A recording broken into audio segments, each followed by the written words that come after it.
मंत्री राजनाथ सिंह जी।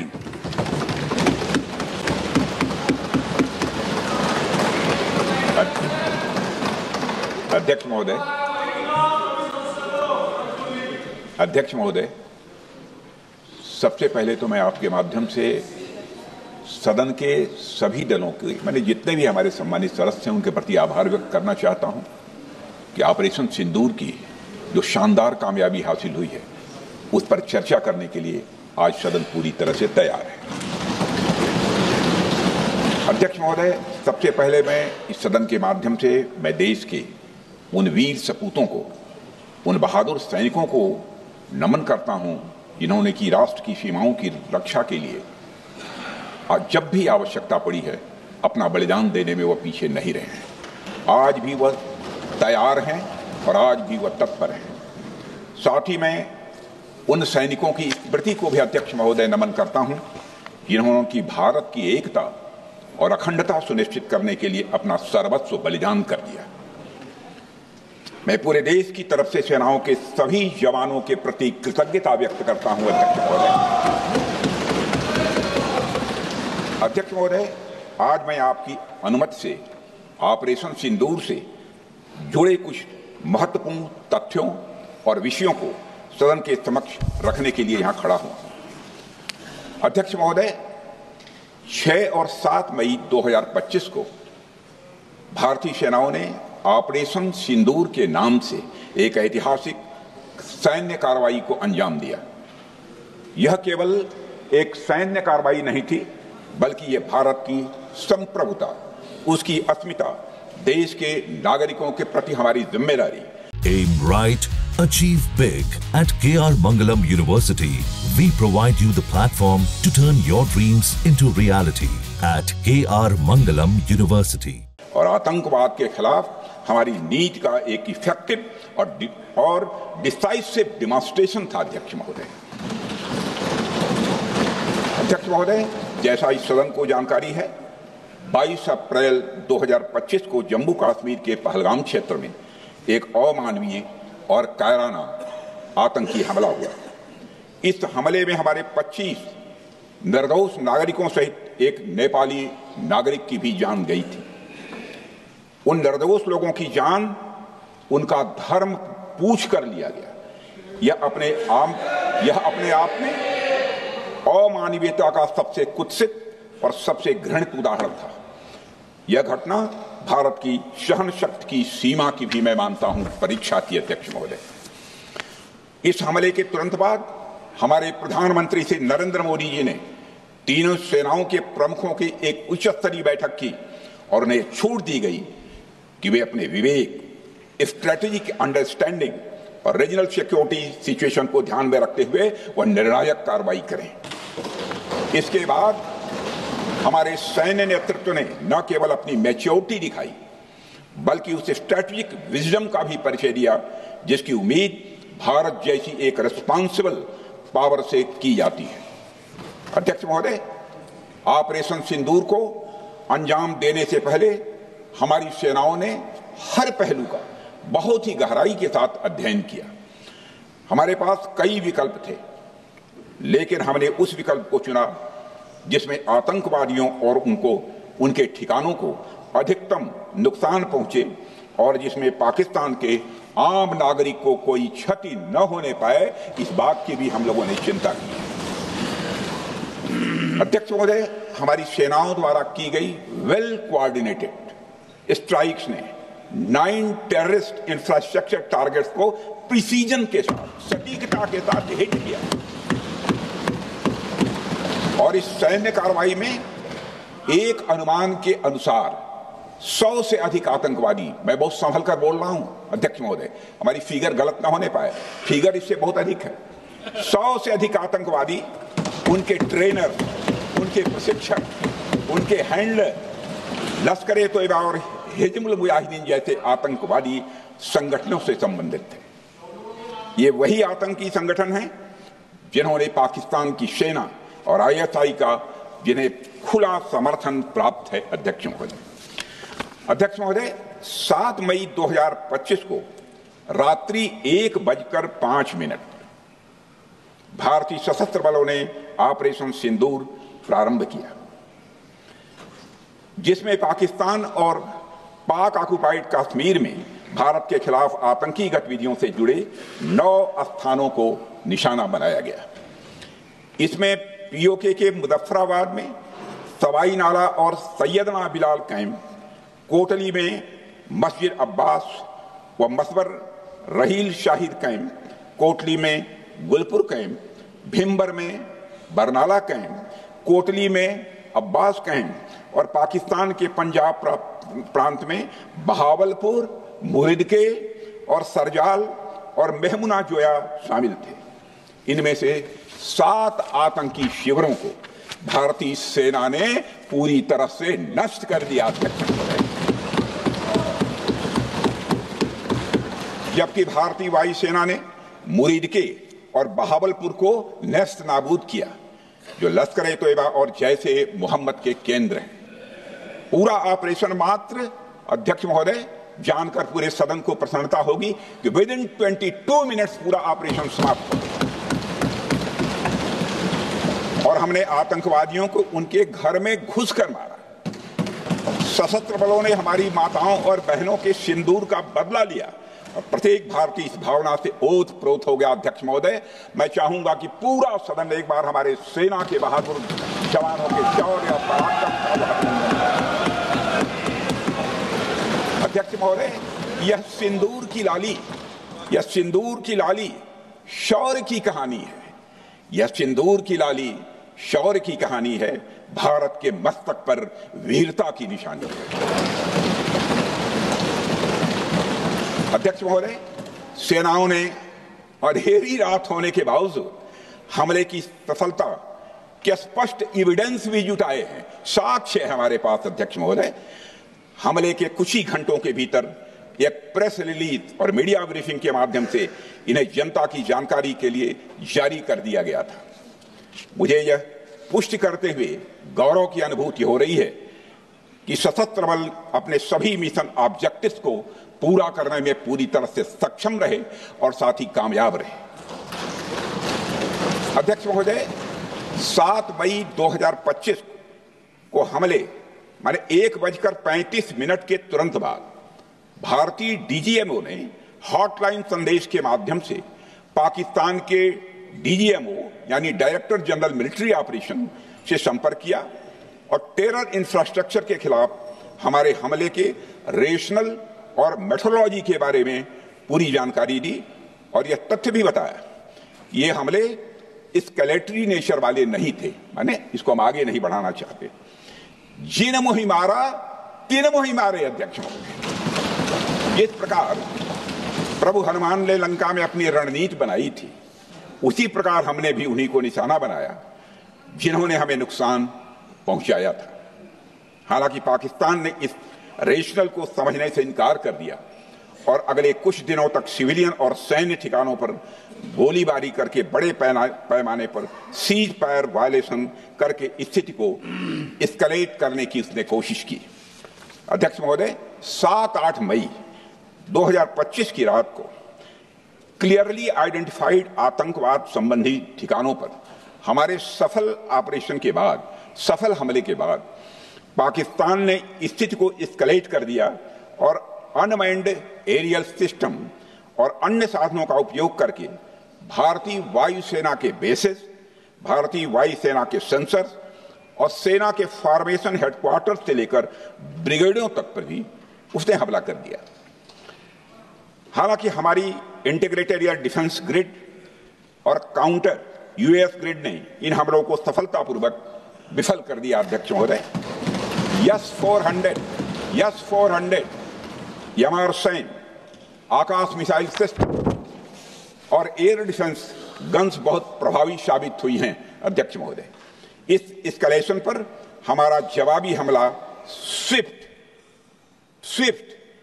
प्रोपोर्शनेट और नवातुला था। अध्यक्ष महोदय, जिसमें 8 मई 2025 को केवल चुनिंदा पाकिस्तानी एयर डिफेंस सिस्टम और सेंसर नेटवर्क को प्रिसीजन गाइडेड मिशन द्वारा म्यूनिशंस द्वारा जो है टारगेट किया गया। अध्यक्ष महोदय, हमारी कार्रवाई पूरी तरह से सेल्फ डिफेंस में थी, न तो वह प्रोवोकेटिव थी और न तो एक्सपेंशनिस्ट थी। पाक द्वारा ये हमले 7 मई 25 से लगातार चले और 10 मई 2025 को रात लगभग 1:30 पर पाकिस्तान ने बड़े पैमाने पर भारत के ऊपर मिसाइल, ड्रोन, रॉकेट और अन्य लॉन्ग रेंज वेपन्स का इस्तेमाल किया। इसके साथ साथ उन्होंने इलेक्ट्रॉनिक वारफेयर से जुड़ी टेक्नोलॉजीज का भी सहारा लिया। अध्यक्ष महोदय, उनके निशाने पर हमारे भारतीय वायुसेना के अड्डे, थल सेना के एम्यूनिशन डिपोज, हवाई अड्डे और मिलिट्री कैंट थे। अध्यक्ष महोदय, यह कहते हुए मुझे गौरव की अनुभूति हो रही है कि हमारे air defence system, counter drone system और इलेक्ट्रॉनिक इक्विपमेंट्स ने पाकिस्तान के इस हमले को पूरी तरह से नाकाम कर दिया। पाकिस्तान हमारे किसी भी टारगेट को हिट नहीं कर पाया अध्यक्ष महोदय, और हमारे किसी भी इंपॉर्टेंट एसेट को नुकसान नहीं हुआ है। हमारी सुरक्षा व्यवस्था अध्यक्ष महोदय चाक चौबंद थी और हर हमले को हम लोग रोका गया। मैं इसके लिए भारतीय सेना के बहादुर सैनिकों की जमकर सराहना करता हूं, जिन्होंने दुश्मन के हर मंसूबे पर पानी फेर दिया। और अपने प्रतिपक्ष के मित्रों से भी कहना चाहता हूं, एक बार फिर से भारत के सेना के जवानों का कम से कम मेज थपथपाकर उनका अभिनंदन करिए। बहुत बहुत धन्यवाद। बहुत बहुत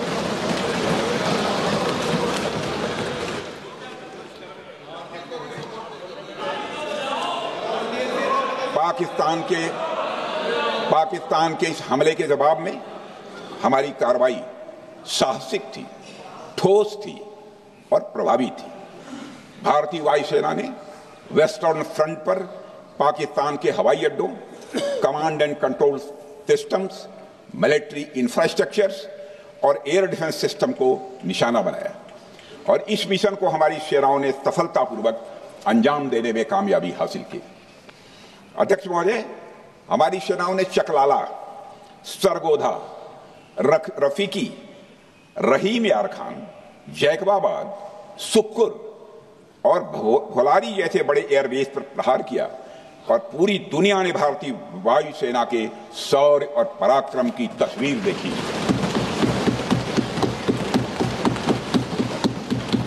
अध्यक्ष महोदय, ऑपरेशन सिंदूर ट्राई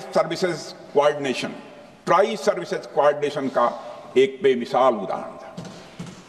जब भारतीय वायुसेना ने आसमान से हमले किए, हमारी थल सेना ने जमीन पर मोर्चा संभाल लिया। हमारे जवान नियंत्रण रेखा पर पूरी ताकत से डटे रहे और पाकिस्तान की हर हरकत का करारा जवाब दिया। अध्यक्ष महोदय, भारतीय नौसेना ने भी, लोग पूछते हैं भारतीय नौसेना का क्या रोल था, भारतीय नौसेना ने भी उत्तरी अरब सागर में अपनी तैनाती मजबूत कर दी। भारतीय नौसैनिकों ने पाकिस्तान को यह साफ संदेश दिया कि हम समुद्र से लेकर जमीन तक पाकिस्तान के हर महत्वपूर्ण ठिकानों पर प्रहार करने में न केवल सक्षम हैं बल्कि हम तैयार हैं। अध्यक्ष महोदय, इस ऑपरेशन का मकसद टेररिस्ट कैंप्स और उनके सपोर्टर्स को टारगेट करना, उन्हें नेस्त नाबूद करना था और यह साफ संदेश देना था कि भारत आतंकवाद के विरुद्ध जीरो टॉलरेंस रखता है। भारत ने कार्रवाई इसलिए रोकी क्योंकि कॉन्फ्लिक्ट के पहले और उसके दौरान जो भी पॉलिटिकल और मिलिट्री ऑब्जेक्टिव्स तय किए गए थे उसे हम पूरी तरह से हासिल कर चुके थे। इसलिए यह कहना, यह मानना कि यह ऑपरेशन किसी दबाव में रोका गया था, यह बेबुनियाद है और सरासर गलत है।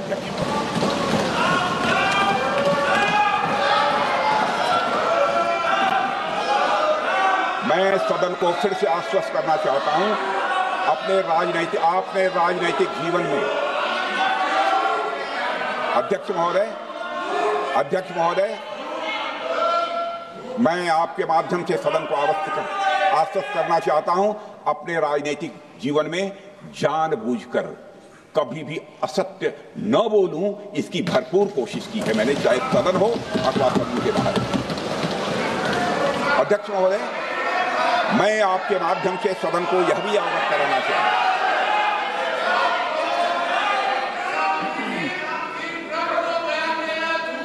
प्लीज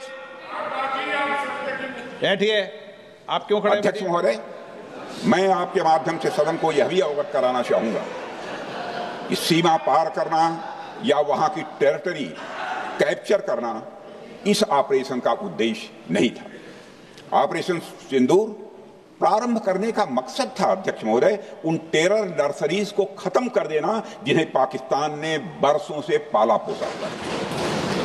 और यह ऑपरेशन उन मासूम परिवारों को न्याय दिलाने के लिए लॉन्च किया गया था जिन्होंने पाक स्पॉन्सर्ड टेररिस्ट अटैक्स में अपने प्रियजनों को खोया था। हमारी सेनाओं ने सिर्फ उनको टारगेट किया जो इन आतंकियों को सपोर्ट करते हुए भारत पर हमला करने की कोशिश में लगातार शामिल थे। अध्यक्ष महोदय, ऑपरेशन सिंदूर का ओवरऑल पॉलिटिको मिलिट्री ऑब्जेक्टिव यह था कि आतंकवाद के रूप में प्रॉक्सी वार लड़ रहे पाकिस्तान को सजा दी जाए और इसी वजह से आर्म्ड फोर्सेस को पूरी आजादी दी गई थी कि वो अपने टारगेट खुद चुने और करारा जवाब दें।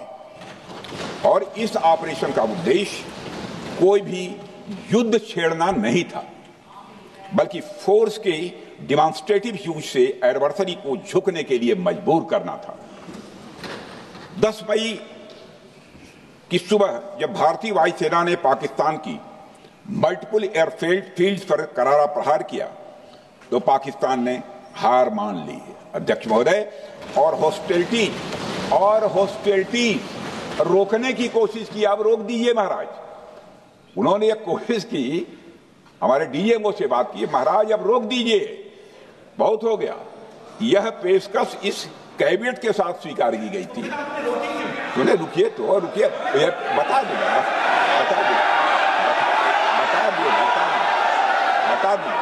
अब बैठ तो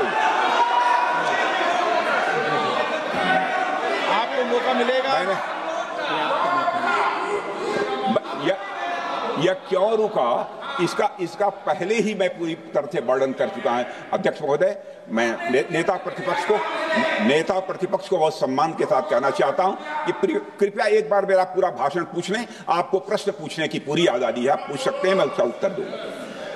अध्यक्ष महोदय, 10 मई की सुबह जब भारतीय वायुसेना ने पाकिस्तान की मल्टीपल एयरफील्ड्स पर करारा प्रहार किया तो पाकिस्तान ने हार मान ली और हॉस्टिलिटी रोकने की उन्होंने पेशकश की। यह पेशकश इस कैबिनेट के साथ स्वीकार की गई हम लोगों के द्वारा कि यह ऑपरेशन केवल पाज किया गया है, स्थगित किया गया है। यह ऑपरेशन समाप्त नहीं हुआ है अध्यक्ष महोदय। अगर पाकिस्तान की ओर से भविष्य में कोई भी मिस एडवेंचर हुआ तो यह ऑपरेशन अध्यक्ष महोदय, मैं सदन को आश्वस्त करना चाहता हूं, दोबारा प्रारंभ हो।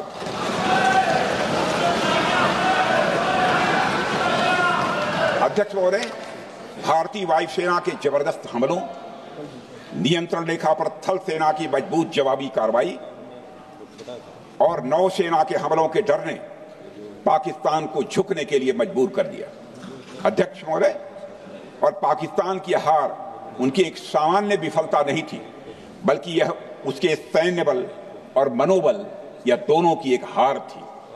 10 मई को पाकिस्तान के डीजीएमओ ने भारत के डीजीएमओ से संपर्क किया और सैन्य कार्रवाइयों को रोकने की अपील की। मैं सदन में यह बात फिर से दोहराना चाहूंगा कि पाकिस्तान के डीजीएमओ ने भारत के डीजीएमओ से संपर्क किया और सैन्य कार्रवाइयों को रोकने की अपील की। 12 मई को दोनों देशों के डीजीएमओ के बीच औपचारिक संवाद हुआ और दोनों पक्षों ने सैन्य कार्रवाइयों पर विराम लगाने का निर्णय लिया। अध्यक्ष महोदय, हमारे सैनिकों का जो मनोबल, मातृभूमि की रक्षा करने का जो उनका समर्पण है, ऑपरेशन सिंदूर के दौरान उसका दर्शन 140 करोड़ से अधिक भारतवासियों ने देखा। मुझे खुद भी और प्रधानमंत्री जी को सीमावर्ती क्षेत्रों में जाकर हमारे जवानों से मुलाकात का अवसर मिला है। अध्यक्ष महोदय, श्रीनगर के मिलिट्री बेस पर, भुज के एयरबेस पर, उधमपुर के कमांड सेंटर पर, हर जगह प्रत्यक्ष मैंने अपनी आंखों से देखा कि हमारे सैनिकों का मनोबल अपनी पूरी बुलंदी पर था। उनकी आंखों में विश्वास है और उनका संकल्प अडिग है। वे न केवल भारत की सीमाओं की रक्षा कर रहे हैं, बल्कि हमारे राष्ट्रीय स्वाभिमान की भी अध्यक्ष महोदय रक्षा कर रहे हैं। अध्यक्ष महोदय, किसी भी देश में जनता सत्ता पक्ष को और विपक्ष को अलग अलग दायित्व सौंपती है, दोनों को अलग अलग दायित्व, और हेल्दी डेमोक्रेसी में तो स्वाभाविक है। सत्ता पक्ष का काम होता है जनता के हितों को ध्यान में रखते हुए कार्य करना, और विपक्ष का काम होता है सरकार से जनता के मुद्दों से संबंधित जरूरी प्रश्न पूछना। ऑपरेशन सिंदूर क्यों शुरू किया गया, इसकी जानकारी पहले भी दी गई है और आज भी मैंने सदन को दी है। अध्यक्ष महोदय, कभी कभी हमारे प्रतिपक्ष के लोग ये पूछते रहे हैं कि हमारे कितने बीमार गिरे। मुझे लगता है उनका यह प्रश्न हमारी राष्ट्रीय जनभावनाओं का सही से प्रतिनिधित्व नहीं कर रहा है। मुझे लगता है उन्होंने एक बार भी हमसे यह नहीं पूछा कि हमारी सेनाओं ने दुश्मन के कितने विमान मार गिराए।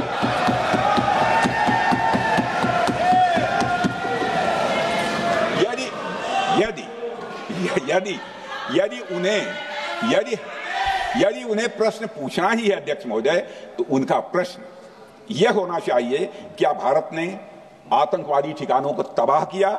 तो उसका उत्तर है हाँ।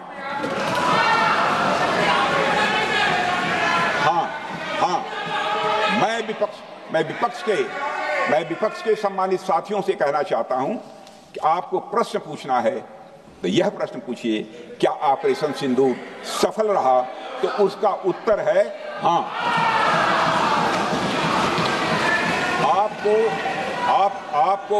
आपको प्रश्न पूछना है तो यह प्रश्न पूछिए कि जिन आतंकियों ने हमारी बहनों, हमारी बेटियों का सिंदूर मिटाया, क्या हमारी सेनाओं ने ऑपरेशन सिंदूर में उन आतंकियों के आकाओं को मिटाया? तो इसका उत्तर है हाँ। और आपको प्रश्न पूछना है तो यह पूछिए कि इस ऑपरेशन में क्या हमारे जाबाज सैनिकों को कोई क्षति हुई है? तो उसका उत्तर है नहीं। अध्यक्ष महोदय, लक्ष्य जब बड़े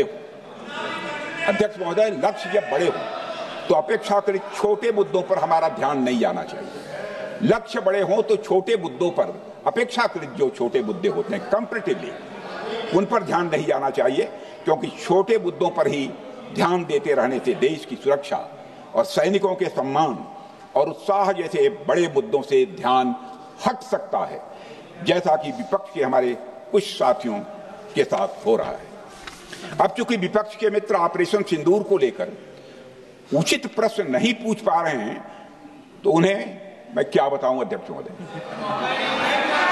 मैं लगभग 4 डिकेड से अधिक समय से राजनीति में, सत्ता पक्ष हो या विपक्ष हो, अपनी पार्टी हो या दूसरी पार्टी हो, कभी भी किसी के साथ दलगत राजनीति को मैंने शत्रुतापूर्ण तरीके से जिंदगी में नहीं देखा है मैंने अध्यक्ष महोदय। इसलिए आज अगर विपक्ष प्रश्न पूछने में असफल है, मैं विपक्ष को उनके इस काम में थोड़ी सी मदद करना चाहता हूं। अध्यक्ष महोदय, मैं विपक्ष के अपने सम्मानित साथियों से कहना चाहता हूं कि यदि आज हम लोग सत्ता पक्ष में हैं, तो ऐसा नहीं है कि हम हमेशा सत्ता पक्ष में ही रहेंगे। यह आवश्यक नहीं है, किसी के लिए आवश्यक नहीं। एक लंबा समय हमने विपक्ष का काम किया है, एक लंबा समय हमने सरकारों से सवाल पूछने में लगाया है।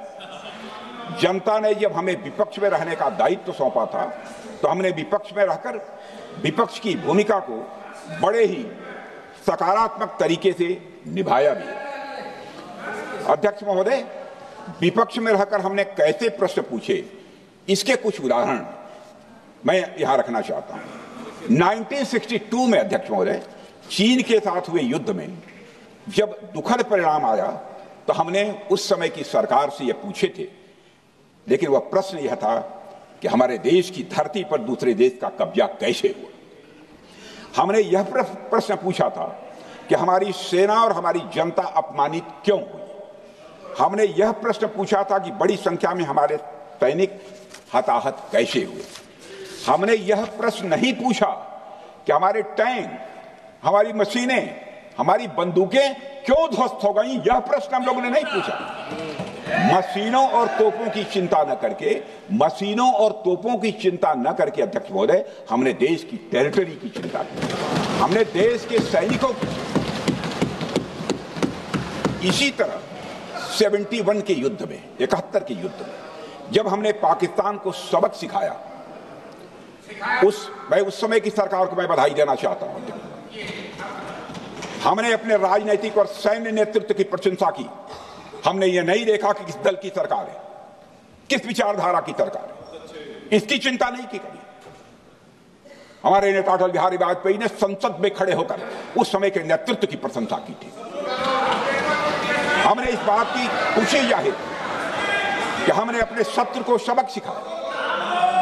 हमने उस दौरान यह प्रश्न नहीं पूछा कि सबक सिखाने के दौरान में भारत के कितने प्लेन्स गिरे, भारत के कितने इक्विपमेंट्स बर्बाद हुए।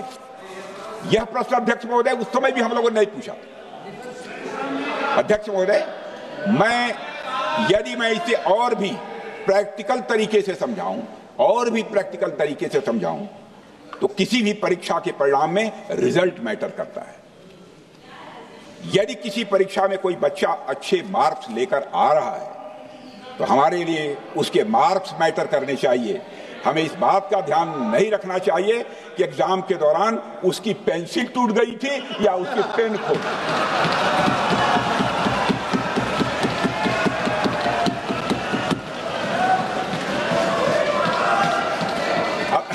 अध्यक्ष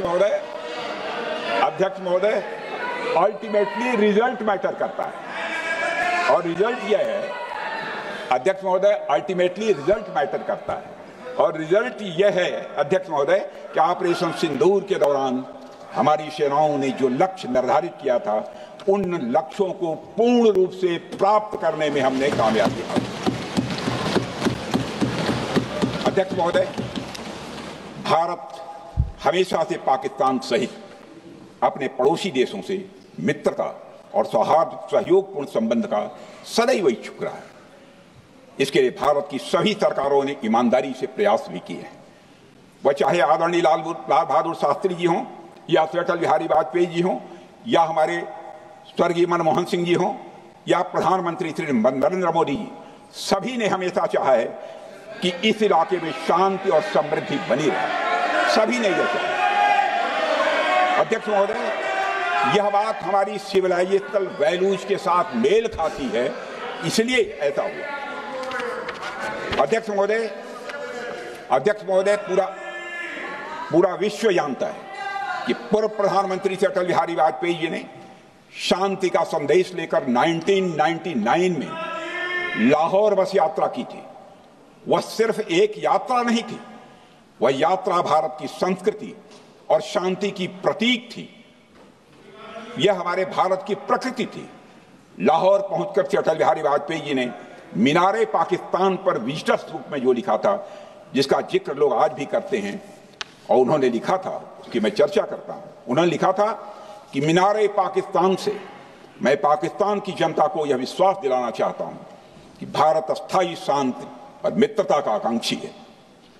मैंने पहले भी कहा है और फिर भी कहता हूं, एक स्थिर और समृद्ध पाकिस्तान भारत के हित में है, इसमें कोई संदेह नहीं होना चाहिए। अध्यक्ष महोदय, यह हमारी सोच थी,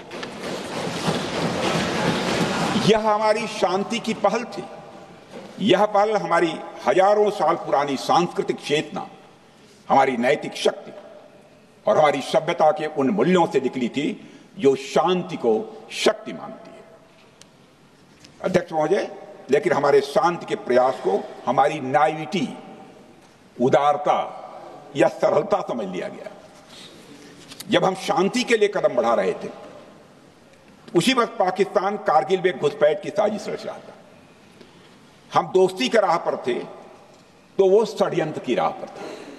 जब हम मामला खुलकर सामने आया तो हमारे वीर सैनिकों ने इस घुसपैठ के खिलाफ कार्रवाई करना प्रारंभ किया, और जब भारत की जीत सामने दिखाई दे रही थी तो पाकिस्तान ने परमाणु युद्ध की धमकी दे डाली। अध्यक्ष महोदय, तब हमारे प्रधानमंत्री, तत्कालीन प्रधानमंत्री आदरणीय अटल बिहारी वाजपेयी जी ने कहा था, पाक सेना के परमाणु हमले से भारत का तो कुछ नहीं बिगड़ेगा, लेकिन पाकिस्तान दूसरे दिन का सूरज नहीं देख पाएगा।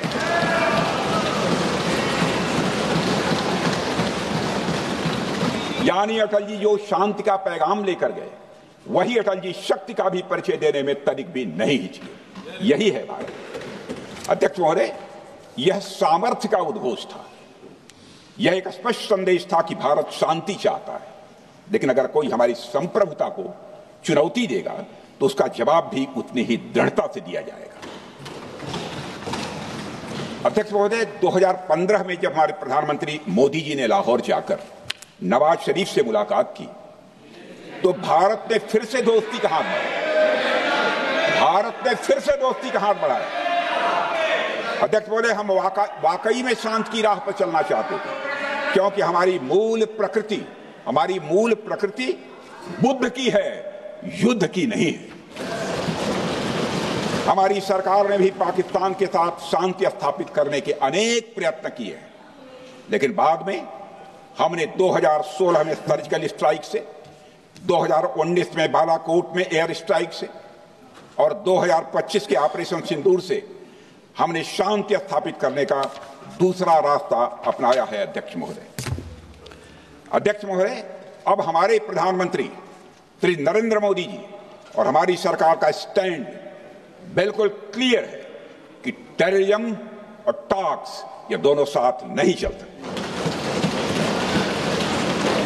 क्योंकि सभ्य मुल्कों के बीच बातचीत होती है। अध्यक्ष महोदय, लोकतांत्रिक देशों में बातचीत होती है, पर एक ऐसा देश जिसके वजूद में लोकतंत्र का एक कतरा भी न हो और सिर्फ रिलीजियस फैनेटिसिज्म, टेररिज्म और हेट्रेड अगेंस्ट इंडिया हो, उसके साथ संवाद किसी भी सूरत में नहीं किया जा सकता, क्योंकि टेररिज्म की भाषा जो अध्यक्ष महोदय होती है वह खून, डर और नफरत है, संवाद नहीं।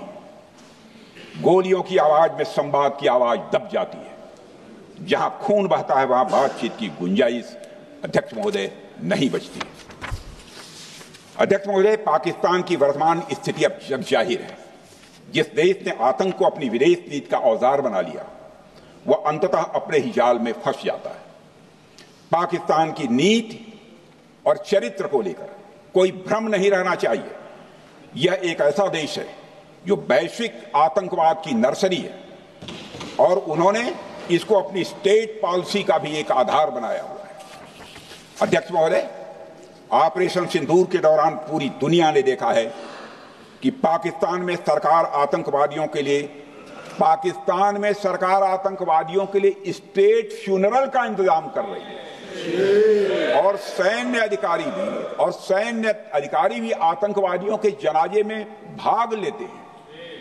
यह वही देश है जो सीमा पर सैनिकों से लड़ने का साहस नहीं जुटा पाता, इसलिए निर्दोष नागरिकों, बच्चों और तीर्थयात्रियों को आतंकवाद का निशाना बनाता है। पाकिस्तान की सेना और आईएसआई आतंकवाद को एक प्रॉक्सी वार के रूप में अध्यक्ष महोदय इस्तेमाल करती हैं, और उसके सहारे वे भारत को डिस्टेबलाइज करने का सपना देखती है। अध्यक्ष महोदय, मैं लोकतंत्र के मंदिर में खड़े होकर यह बात कह रहा हूं कि भारत को 1000 कट्स देने का सपना पालने वालों को नींद से जग जाना चाहिए। यह मोदी जी के नेतृत्व वाला नया भारत है जो आतंकवाद के खिलाफ किसी हद तक जा सकता है।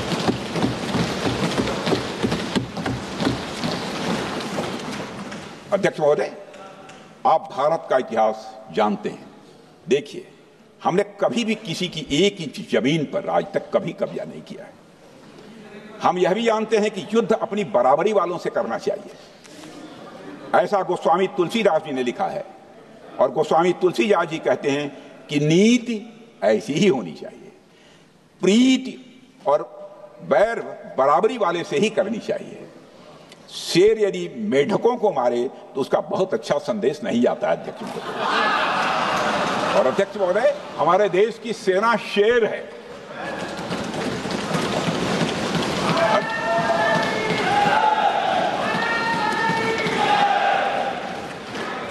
अध्यक्ष महोदय, पाकिस्तान जैसा देश जो साइज, सामर्थ्य, शक्ति और समृद्धि में हमारे आसपास भी नहीं है, उस मुल्क से कैसा मुकाबला?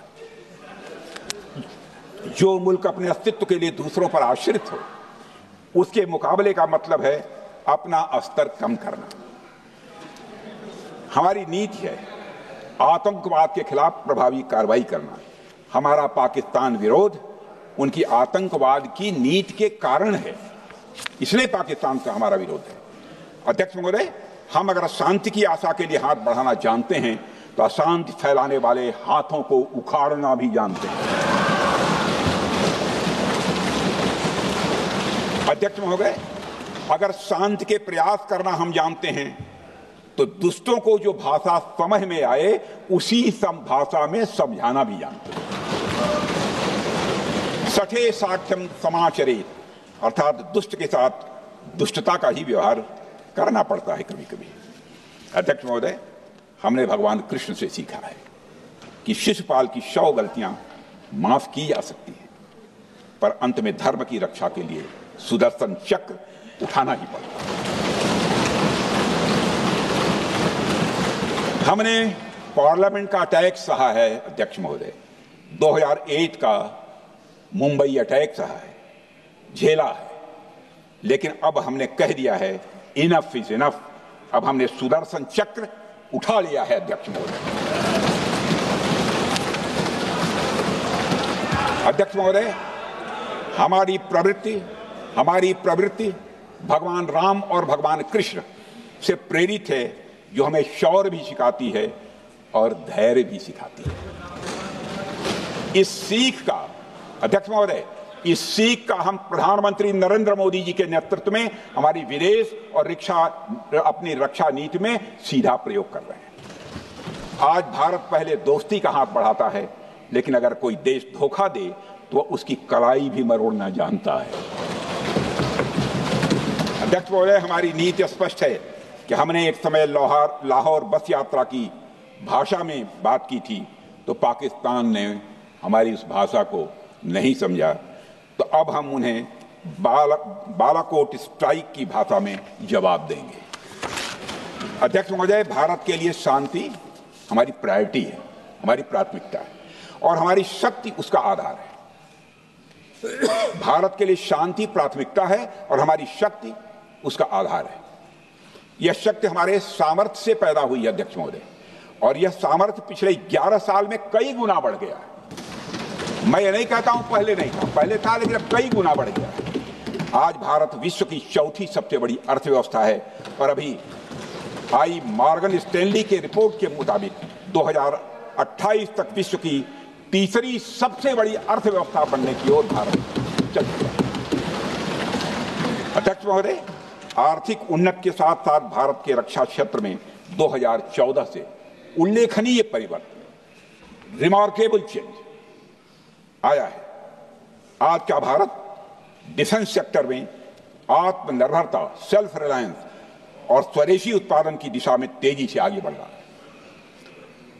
अध्यक्ष महोदय, आज हम हर दृष्टि से समर्थ भी हैं और सक्षम भी हैं।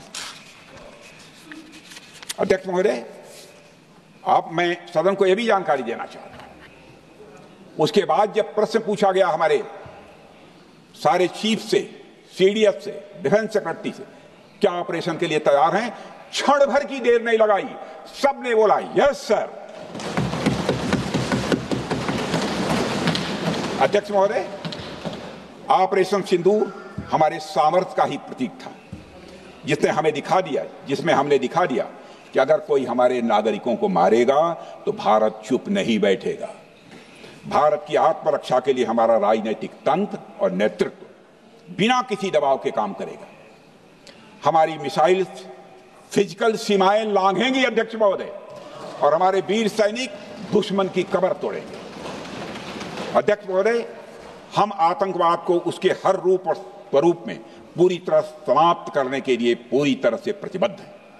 और इस संदर्भ में हमें एक महत्वपूर्ण बात समझनी होगी, Pakistan sponsored terrorism is not random madness, there is a method in this madness.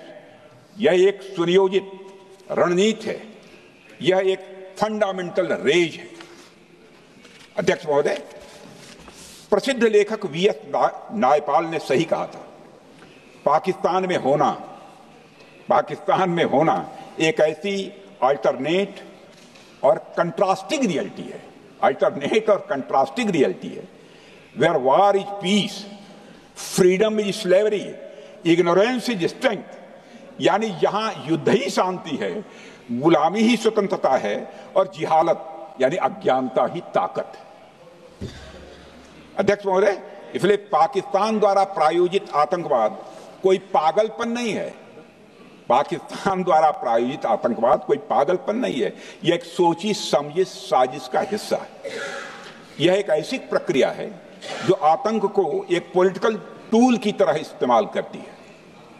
यह सिर्फ आतंकवाद नहीं, यह एक टूल किट है, एक ऐसा टूल किट जिसे पाकिस्तान की सेना और उसकी एजेंसियां एक नीति की तरह अपनाए हुए हैं। This tool kit is in opposition to civilized code of conduct that the rest of the world prefers to abide by।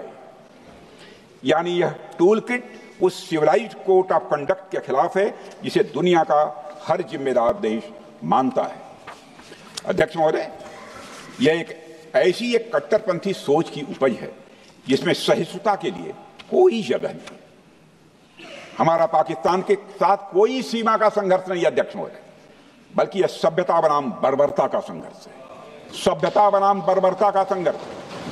Pakistan के हुक्मरान जानते हैं कि उनके सैनिक युद्ध के मैदान में भारत से नहीं जीत सकते, इसलिए वे आतंक को पालते हैं, पालते ही नहीं उन्हें प्रशिक्षण देते हैं और फिर दुनिया के सामने खड़े होकर निर्दोष बनने की कोशिश करते हैं।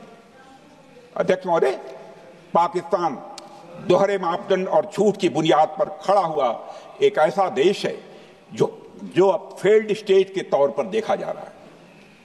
भारत ने ऑपरेशन सिंदूर के जरिए पूरी दुनिया को दिखा दिया है कि हम इस आतंकवाद के गंदे खेल को जड़ से एक समाप्त करने का संकल्प ले चुके हैं। अध्यक्ष महोदय, जब अटल जी प्रधानमंत्री थे तब पाकिस्तान के साथ कंबोजिट डायलॉग के लिए भारत की शर्त थी कि पाकिस्तान अपनी जमीन का प्रयोग भारत के खिलाफ टेररिज्म फैलाने के लिए नहीं करेगा। एक कंपोजिट डायलॉग के लिए भारत की शर्त थी, जिसे पाकिस्तान ने भी मान लिया था उसमें। लेकिन दुर्भाग्य से 2009 में शर्म शेख में तत्कालीन सरकार ने एक बड़ी भूल की, जब कंपोजिट डायलॉग प्रोसेस से पाकिस्तान प्रायोजित आतंकवाद को डीलिंक कर दिया गया।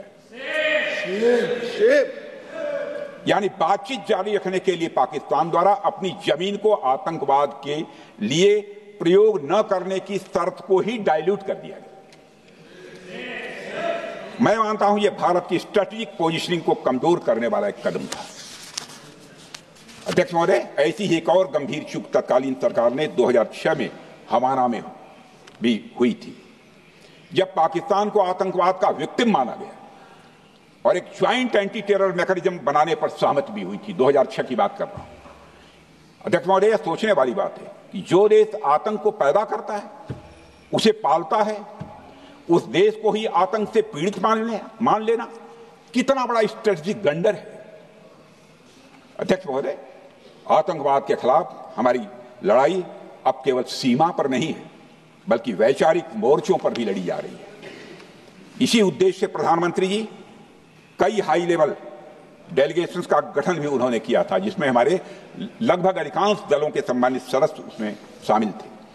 उसमें विभिन्न राजनीतिक दलों के रिप्रेजेंटेटिव शामिल थे और सचमुच इस समिति ने वैश्विक मंचों पर जाकर भारत की बात बहुत ही प्रभावी तरीके से रखी और आतंकवाद के विरुद्ध वैश्विक समर्थन को उन्होंने मजबूत किया। अध्यक्ष महोदय, मैं उन सभी डेलीगेशन के सम्मानित सदस्यों के प्रति शीश झुकाकर आभार व्यक्त करना चाहता हूं, जिन्होंने भारत का आतंकवाद के खिलाफ स्टैंड तथा जीरो टॉलरेंस की पॉलिसी और ऑपरेशन सिंदूर के बारे में दुनिया के देशों को सही तरीके से अवगत कराया, प्रभावी तरीके से अवगत कराया।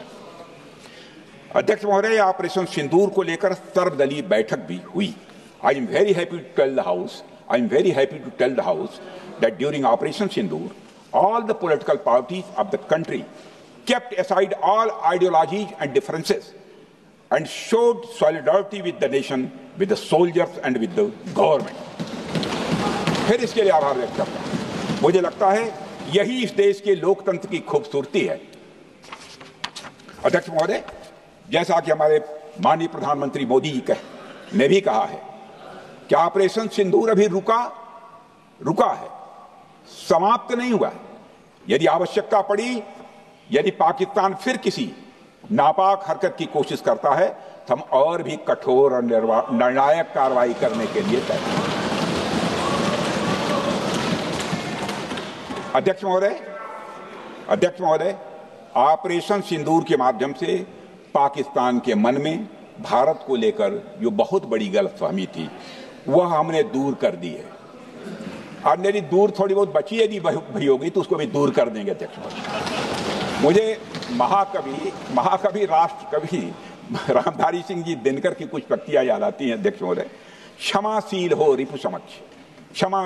रिपु समक्ष, तुम हुए विनत जितना ही, दुष्ट कौरवों ने तुमको कायर समझा उतना ही।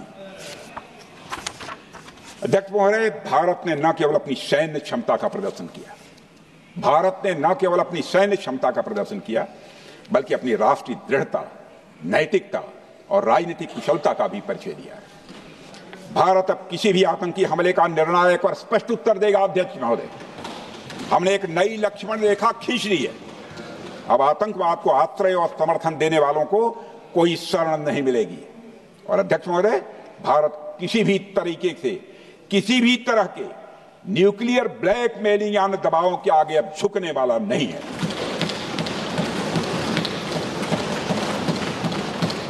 अध्यक्ष महोदय, ऑपरेशन सिंदूर के माध्यम से जो हमने किया और उससे पहले सर्जिकल स्ट्राइक और एयर स्ट्राइक के जरिए जो संदेश दिया गया वह बहुत पहले ही हो जाना चाहिए, लेकिन जो होता है समय पर ही होता है। अध्यक्ष महोदय, हमारी सरकार ने आतंकवाद के खिलाफ हमारी जीरो टॉलरेंस की नीति को दुनिया के हर मंच पर पूरी तरह से स्पष्ट कर दिया है और हम उस पर कोई समझौता किसी भी सूरत में नहीं करने वाले हैं। अभी कुछ सप्ताह पहले मुझे संघाई कोऑपरेशन ऑर्गेनाइजेशन की डिफेंस मिनिस्टर्स मीटिंग में जाने का अवसर मिला था। वहां जो डिक्लेरेशन तैयार किया जा रहा था उसमें आतंकवाद पर भारत का स्टैंड डाइल्यूट हो रहा था। हमने साफ कह दिया कि जब तक आतंकवाद के मुद्दे पर भारत का स्टैंड रखा नहीं जाएगा, हम किसी ज्वाइंट स्टेटमेंट पर साइन नहीं करेंगे और इसकी वजह से वहां कोई ज्वाइंट स्टेटमेंट नहीं आया। अध्यक्ष महोदय, इसका परिणाम क्या? अब देखिए, हमारे प्रधानमंत्री जी ब्रिक्स की बैठक में ब्राजील गए, करिश्मा किया है हमारे प्रधानमंत्री। तो चीन की मौजूदगी में जो ज्वाइंट डिक्लेरेशन आया उसमें जम्मू और कश्मीर में हुए आतंकी हमले को कंडेम भी किया गया। यह प्रधानमंत्री ने करिश्मा करके दिखाया, यानी भारत की बात अंततः मानी गई। और यह ब्रिक्स सम्मेलन के इतिहास में पहली बार हुआ जब जम्मू एवं कश्मीर में हुए किसी आतंकी घटना को खुलकर कंडेम किया गया। मैं इस सदन को याद दिलाना चाहता हूं, 2008 में मुंबई में इतनी बड़ी आतंकी घटना हुई, मगर उस समय की सरकार को जो प्रभावी कार्रवाई करनी चाहिए थी वो शायद नहीं हो पाई लेकिन उसमें सबसे दुखद और आश्चर्य की बात है, कई वर्ल्ड फोरम, इंटरनेशनल फोरम पर जो उसका कंडेमनेशन होना चाहिए, जो उसकी निंदा की जानी चाहिए, वह भी जितना होना चाहिए नहीं हो पाया। अध्यक्ष, यदि आप उस घटना के बाद हुए ब्रिक्स सम्मेलन के डॉक्यूमेंट्स उठाकर देख लीजिए, मुंबई आतंकी हमले का कहीं जिक्र भी नहीं है। और अध्यक्ष महोदय, जब केंद्र में प्रधानमंत्री मोदी जी के नेतृत्व में सरकार बनी, तब जाकर कहीं के हालात कुछ बदलने शुरू हुए और साल 2017 में हुए ब्रिक्स सम्मेलन में पहली बार 2017 में हुए ब्रिक्स सम्मेलन में पहली बार आतंकवाद से लश्कर और जैश जैसे आतंकवादी संगठनों को जोड़ा गया। यह भी अपने में करिश्माई काम था। यह परिस्थिति इसलिए बनी क्योंकि इसके ठीक एक साल पहले उरी की घटना के भारत की सेनाओं ने सीमा पर जाकर सर्जिकल स्ट्राइक की थी। हमने दुनिया को बताया कि आतंकवाद के खिलाफ हम सरहद के इस पार भी मारेंगे और जरूरत पड़ी तो आतंकियों के घर में घुसकर भी मारेंगे। यह बदलाव प्रधानमंत्री मोदी जी के नेतृत्व में आया है। अध्यक्ष महोदय, यह वही नीति है जो पहले की सरकारों को भी अपनानी चाहिए थी। उन सरकारों को जिनके शासनकाल में भारत ने सबसे भीषण आतंकी हमलों का सामना किया, जिनमें 2008 का मुंबई हमला आज भी हर हिंदुस्तानी के जेहन में बैठा हुआ है, जिंदा है, एक न भूलने वाली त्रासदी के रूप में जिंदा है। अध्यक्ष महोदय, मैं श्री प्रणब मुखर्जी जी ने अपनी किताब द कोलिशन ईयर्स में लिखा है, मेरे पास है भी, कोलिशन ईयर्स में लिखा है कि जब मुंबई अटैक हुआ था, प्रणोदा ने लिखा है, जब मुंबई अटैक हुआ था, India had evidence that the terrorist came from Karachi port. Pakistan के नॉन स्टेट एक्टर्स के बहाने पूरी दुनिया में को पूरी दुनिया में कोई मान नहीं रहा था। उन्होंने लिखा है प्रणोदा ने, and I quote, amid heated debates within the cabinet, there was a demand for military intervention which I rejected। यह उन्होंने लिखा, मैंने नहीं लिखा है, अनकोट। अध्यक्ष महोदय, भारतीय विदेश सेवा के एक वरिष्ठ अधिकारी ने भी अपनी किताब में इस बात की पुष्टि की है, जिनका नाम है अजय विसारिया, और वो शायद फॉरेन सेक्रेटरी थे, कि मुंबई हमले के तुरंत बाद एक उच्च स्तरीय बैठक हुई थी जिसमें तत्कालीन विदेश मंत्री प्रणोदा ने पूछा व्हाट शुड बी डन। तो विदेश सचिव शिवशंकर मेनन जी ने सुझाव दिया कि भारत मोरदके में लश्कर तोयबा के मुख्यालय पर क्रूज मिसाइल से हमला कर सकता है। यह सुनकर प्रणोदा ने चश्मा उतारकर साफ किया और सभी अधिकारियों को धन्यवाद देकर बैठक समाप्त कर दिया। अध्यक्ष महोदय, उस समय की सरकार ने जो सही समझा वो किया, पर मैं मानता हूं कि अगर तब की सरकार ने भी 2016 सर्जिकल स्ट्राइक, 2019 एयर स्ट्राइक जैसे निर्णायक और कठोर कदम उठाए होते तो पाकिस्तान की स्ट्रेटेजिक कैलकुलस बदल सकती थी। एक पावरफुल और डिसाइसिव एक्शन पाकिस्तान और उनकी सेना के द्वारा इस 500 टेररिस्ट ऑर्गेनाइजेशंस के लिए बड़ा डिसइंसेंटिव साबित हो सकती थी। अध्यक्ष महोदय, 2008 में मुंबई हमलों के बाद उस समय की सरकार ने सिर्फ बातचीत का मार्ग चुना था। मैं स्पष्ट करना चाहता हूं, यह कोई आलोचना नहीं है अध्यक्ष महोदय, न उस सरकार की, न उस समय के प्रधानमंत्री की, और न ही उन नेताओं की।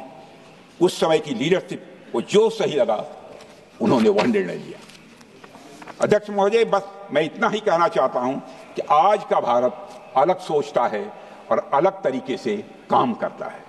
हमारा मानना है यह आपका प्रतिद्वंदी आतंक को रणनीति बना चुका हो और बातचीत की भाषा नहीं समझता हो तो standing firm and being decisive के अलावा कोई विकल्प नहीं बचता है।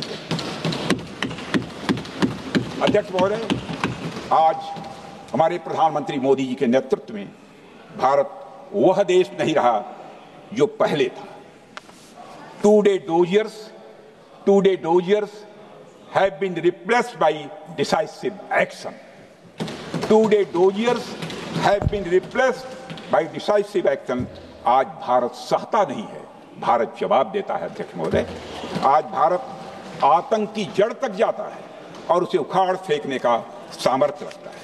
अध्यक्ष महोदय, मैं इस सदन को और देश की जनता को यह विश्वास दिलाना चाहता हूं कि हमारी सरकार, हमारी सेनाएं और हमारी लोकतांत्रिक संस्थाएं सब मिलकर, हम और ये सारे लोग सभी मिलकर देश की एकता, अखंडता और सुरक्षा के लिए जो भी कदम उठाना आवश्यक होगा वह कदम उठाएंगे और उसके प्रति हम पूरी तरह से कमिटेड हैं।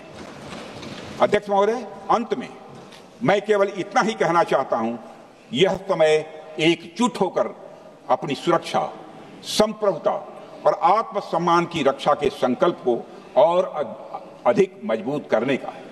हमें यह याद रखना होगा कि हमारी सामाजिक, और राजनीतिक एकता ही यह हमारी सबसे बड़ी ताकत है। अध्यक्ष महोदय, आतंकवाद को समर्थन देने वालों को यह स्पष्ट संदेश चला गया है कि भारत अपनी मातृभूमि की रक्षा के लिए पूरी तरह से संकल्पबद्ध है। आइए हम सभी दलगत भाव से ऊपर उठकर संगच्छध्वम संगवरध्वम के मंत्र से प्रेरणा लेकर एक साथ खड़े हो जाएं और हम इस राष्ट्रीय संकल्प को मजबूत करें। यही हम सबका राष्ट्रीय दायित्व है। और इन्हीं शब्दों के साथ अध्यक्ष महोदय, आपने मुझे विचार रखने का अवसर दिया। आपके प्रति आभार व्यक्त करते हुए और अपने सभी सम्मानित सदस्यों के प्रति धन्यवाद व्यक्त करते हुए अपना निवेदन समाप्त करता हूँ। सबने शांतिपूर्वक बात की।